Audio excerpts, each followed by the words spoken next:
Hello mga mami! Another day, another mini vlog!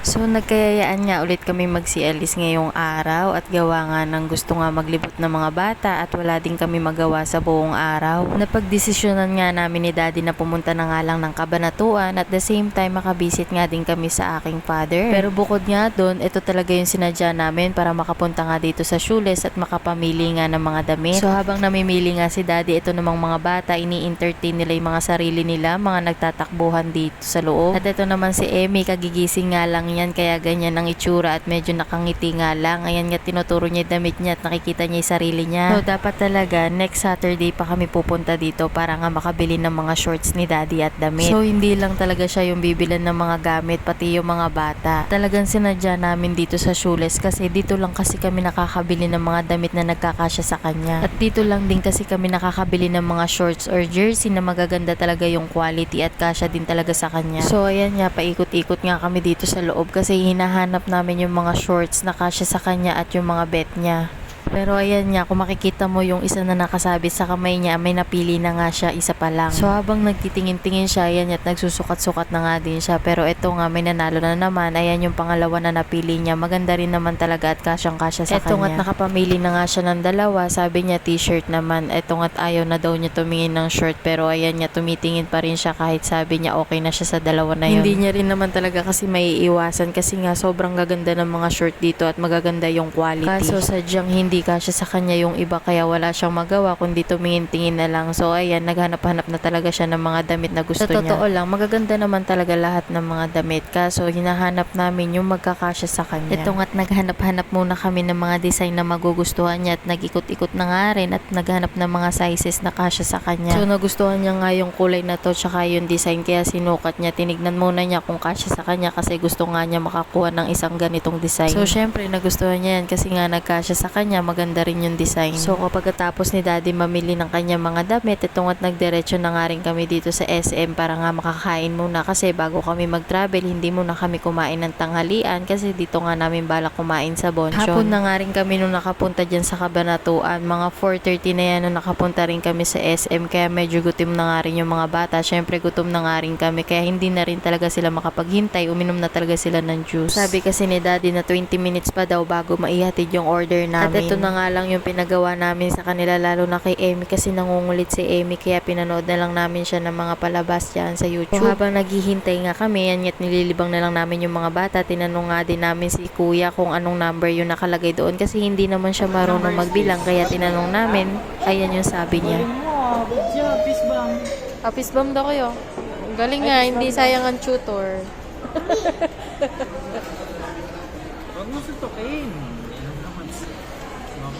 So natuwa nga kami kay Kuya Mojo kasi alam niya na yung number 18. Sa totoo lang 1 to 10 lang yung alam niyang number noon. Pero kaya nga pinaturuan namin siya para nga matuto siya sa math. At ito nga dumating na nga rin yung pinaka-order namin. Umorder nga lang kami ng 9 pieces na chicken wings and ganun din umorder din ako ng ultimate sizzling bibimbap. So, kapag pumupunta nga kami dito sa Bonchon, ito nga yung ino-order ko at isa sa mga paborito kong pagkain dito. And ganun din yung mga chicken na yan, paborito yan ng mga bata. Sila lang umuubos So ayan nga, kung makikita mo nga, good nga daw sabi ni Kuya Mojo. At ito nga din si Kuya Tor, sarap na sarap sa pagkain. Ayan, sinusubuan siya ni Daddy. At syempre, ito rin si Kuya Mojo, enjoy na enjoy nga siya sa pagkain ng chicken. Kaya ayan, kahit wala ng rice, inuubos niya pati yung chicken. Gustong gusto nila dito yung sauce. So ayan nga, ini-enjoy nga nila yung pagkain na meron sila sa harap nila. At ayan nga, marami ring natirang pagkain dyan, kaya pina-take out na din namin. Pero alam nyo ba, si Tor, talagang kanina pa siya busog dyan. Kaso syempre, nai-enjoy niya yung chicken, kaya lagi siya nagpapasubo sa Daddy niya kahit busog na talaga siya sa mga oras na yan. Sobrang nakakatuwa nga tignan yung mga bata kasi nag-e-enjoy sila kumain ngayon tapos sobrang nasasarapan talaga sila sa pagkain nila.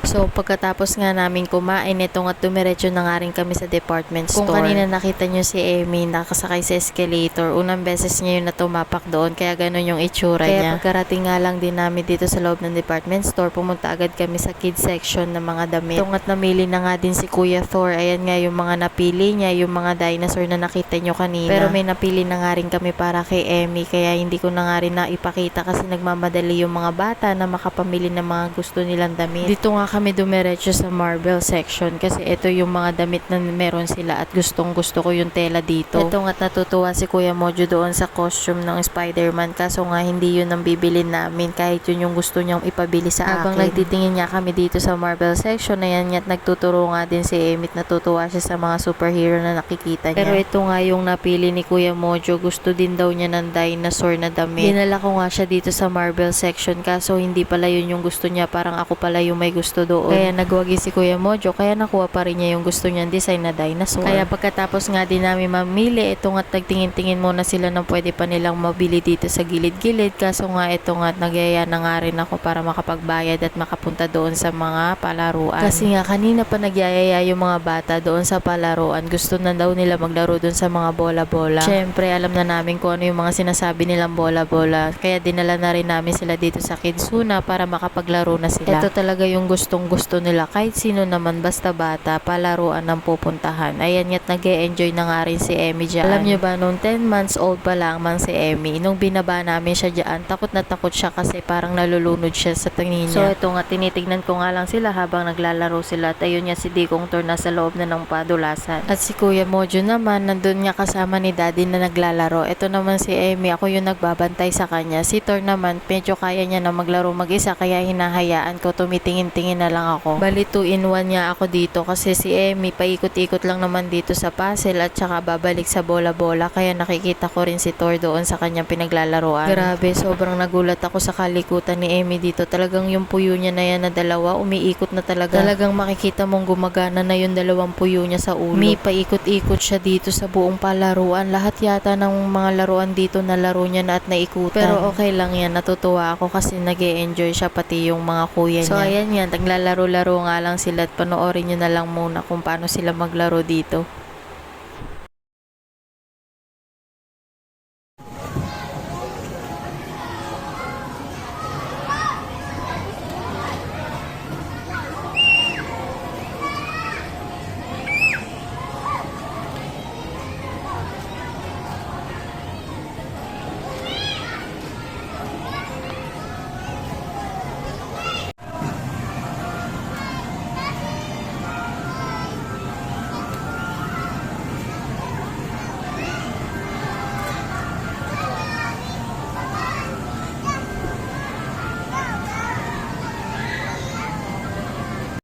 Wow! Are you playing cooking? Ang galing nga. Oh, ayun daw, ayun daw, ayun daw.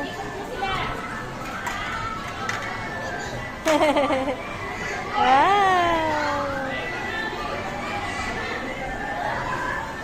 Wow, I want pizza. I want pizza. Please. Where's the pizza? There. Where's the money? Ayun si Emmy, oh. Nag-explore din. Gumagana na ang dalawang puyo. Where's the money? I'm sorry, I don't have money. Oops! Ayun, may money. Here's my money.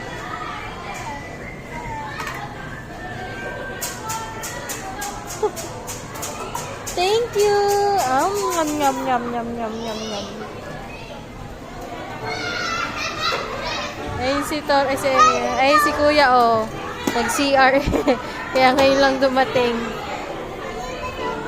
You want this? Okay.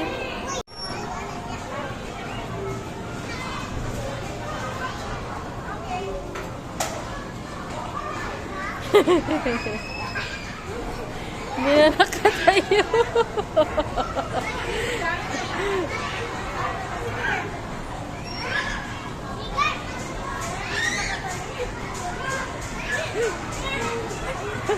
Jump! Jump! Jump! Go, Torin! Jump! Jump! Jump! Jump! Jump! Jump! Jump!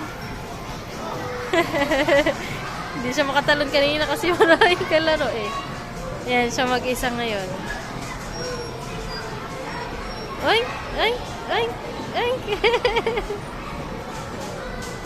Hala ka! Jump! Jump! Jump! jump. Jump na. Go, jump.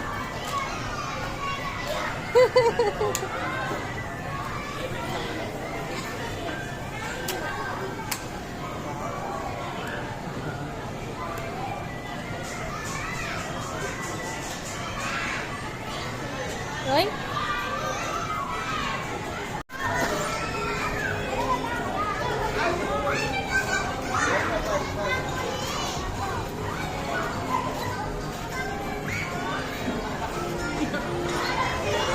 Ayun na yung kuya. Kuya. Ayun mo. Hala, wow. Kuya, tingnan mo naman yung nagtitinda natin ng ice cream. Ice cream delivery. Kuya, picture nga kita, kuya. Picture nga. Yung nagtitinda ng ice cream dito, may naliligaw. Pabili nga pong ice cream. Oh, may nagtitinda ng ice cream, oh. Oh, Shara, matakot ka na. May kalaban ka na sa Rizal. Oh, with uniform yan. Magkano po ice cream? How much? How much? Ay, ayun na. May nag-apply pang isa. Oo, may empleyado agad. Oo, bisa mo din yung empleyado. Dali na.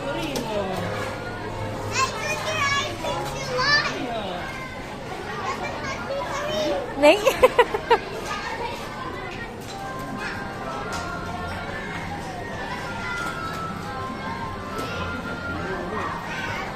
Parang anong hip-hop anak.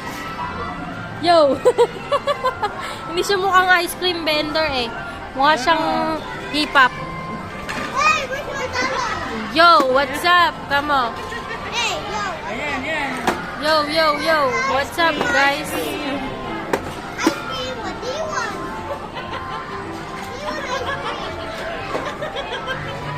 Isang empleyadong rebelde. Empleyadong pasaway. Yung oras Mami! break. Mommy, what do you want? Ice cream? Yes, I want ice cream, please. Just a minute. Wow! Chef! Ayan. You pick. Bagay mo Go. yan. Daddy, si ano?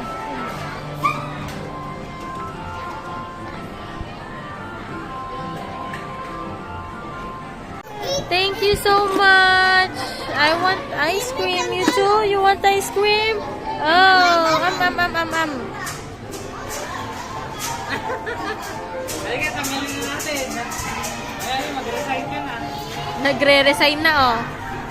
Ayaw na daw niya magtrabaho sa ice creaman. Put it back there. Binalibag na lang yung hat, eh, oh. Bahala na kayo dyan. Sabi mo, I quit! Nasa na isang ice cream boy.